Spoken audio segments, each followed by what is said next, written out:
right, so in our last video for chapter 10, we're going to look at two different sorts of types of incremental or differential analysis. We're going to look at outsourcing and also processing further. So two different ones in this video.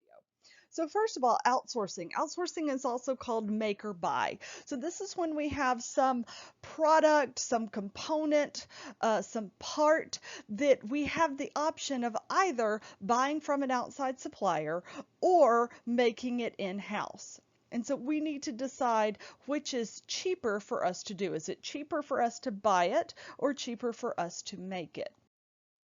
So when we're trying to make this decision, some things that we need to think about is how do our variable cost compare to the outsourcing cost, meaning how much it will cost us to buy. Are any of the fixed costs avoidable? Meaning, would they go away if we decided to buy the product instead of make it? And then also, if we buy the product or the component or the part instead of making it, is there something that we could make instead in that freed capacity, in that freed space, that would be cheaper for us, that would save us money, or would bring in more money for us in the future? So we have a component in our tablet computer. We have casings. I'll be honest, I don't actually know what a casing is, but I'm assuming it's a plastic doohickey that goes on something, okay? And we are trying to decide whether we should make those in-house or outsource them. Now remember, we're going to need 2,400 of them because that's how many tablet computers we plan on making. So currently, it cost us a total of $55,200 to make the 2,400 casings, which is $23 a piece. Okay, so at first glance, it looks like we can buy the casings for $21, and that's certainly cheaper than $23. So it looks like we should buy the casings instead of making them. But let's look at this a little more closely. So if we decide to buy the casings, we will not have to pay the materials cost anymore. So the materials cost is definitely a relevant cost. If we decide to buy the casings, we won't have to pay for the direct labor anymore. That would go away.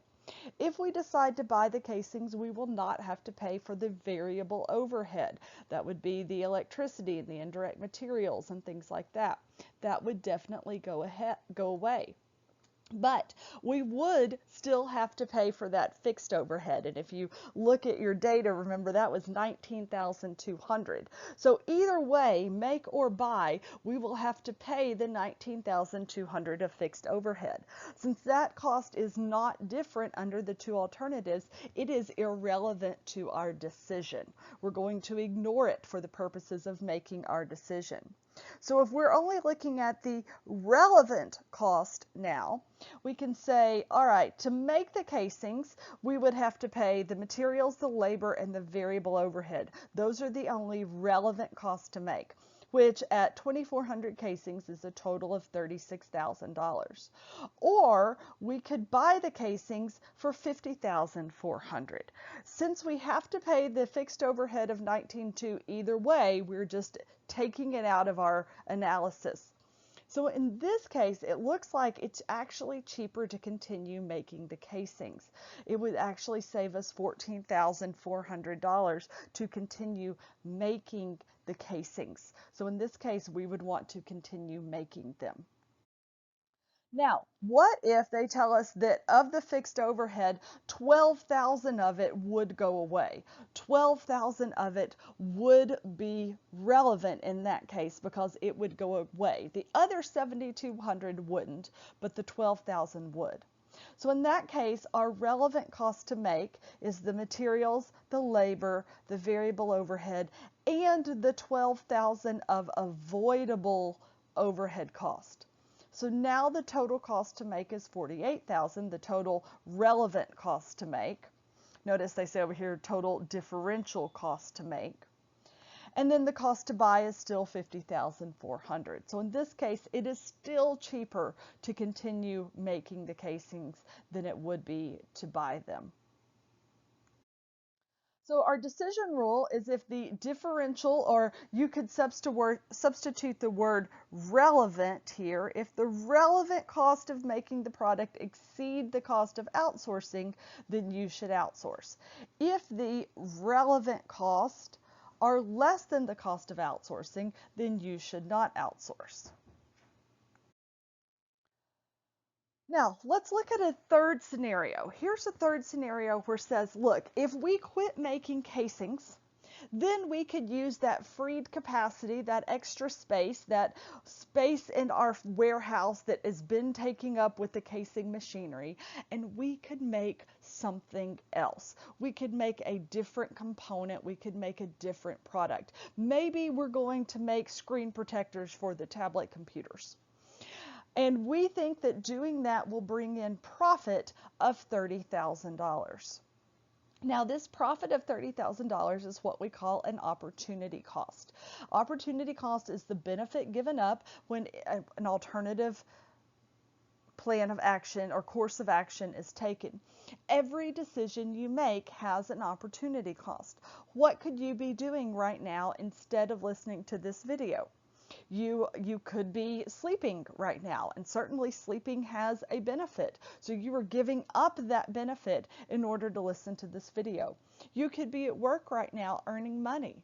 Instead, you're here listening to this video. So you're giving up that benefit of earning money. Every decision we make has a benefit, has a cost to it, an opportunity cost. You decided that the cost of the giving up of the income that you could be earning right now is less than the cost of giving up the class, right? You're like, making a good grade in this class and this test is more important than that income that I could make. So you assigned a financial dollar amount to it, whether you intended to or not. You may be regretting that choice, but you made that choice. So in this case, if we make the casings, we give up the $30,000 of potential profit because we can't make the casings and earn this $30,000. But if we buy the casings, then we can earn this $30,000 of profit. So now let's go back and look at our three alternatives. We can use the facilities to make the casings. We can buy the casings and just do nothing with that space. Or we can buy the casings and use that to make that other component that will bring in $30,000 of profit. So we already know that the cost of making the casings, going with it, assuming the $12,000 of overhead is relevant, is avoidable, is $48,000. We already know that the cost of buying the casings is $50,400. But now let's look at option 3, which is buy the casings and earn that $30,000 of profit.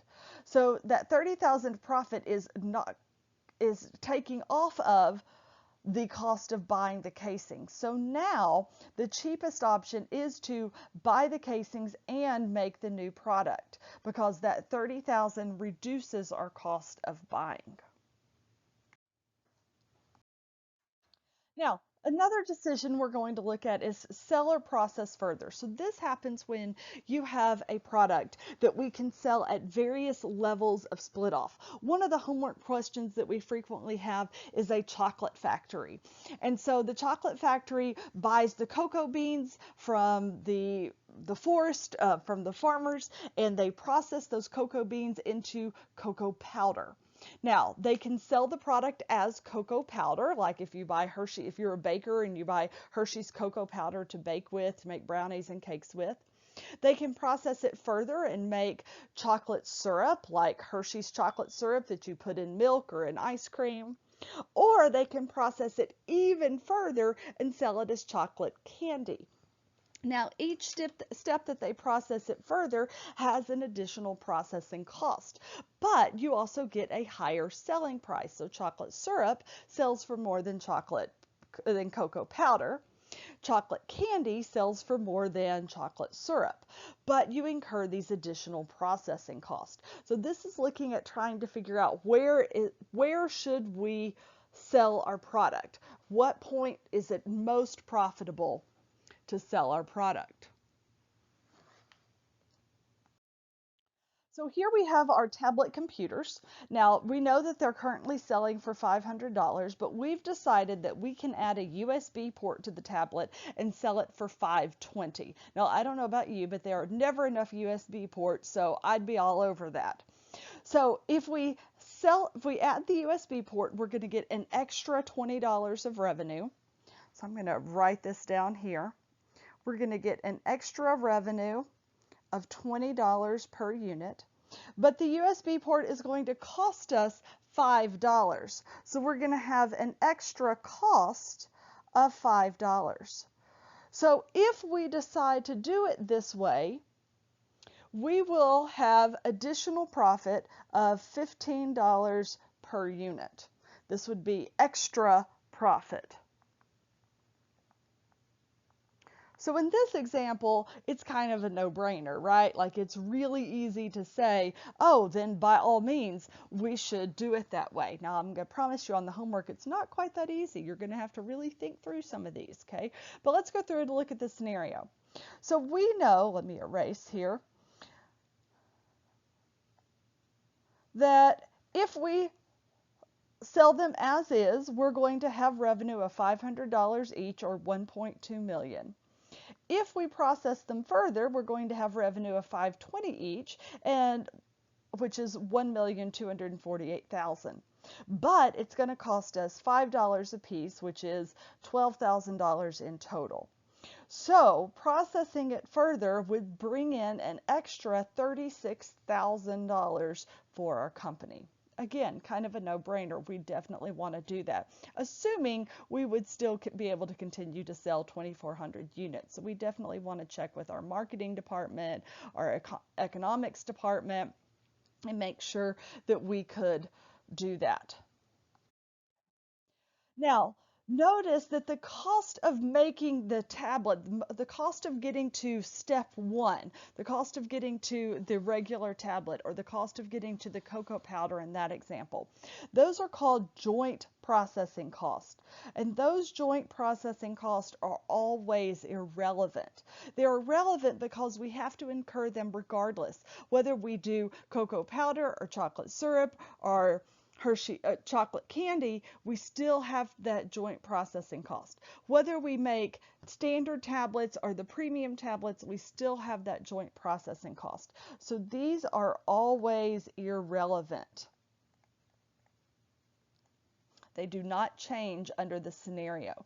The only costs that are relevant are those extra processing costs, those incremental processing costs. So our decision rule is that if the extra revenue exceeds the extra processing cost, then you should process further. If the extra revenue is less than the additional processing cost, then you should not process further.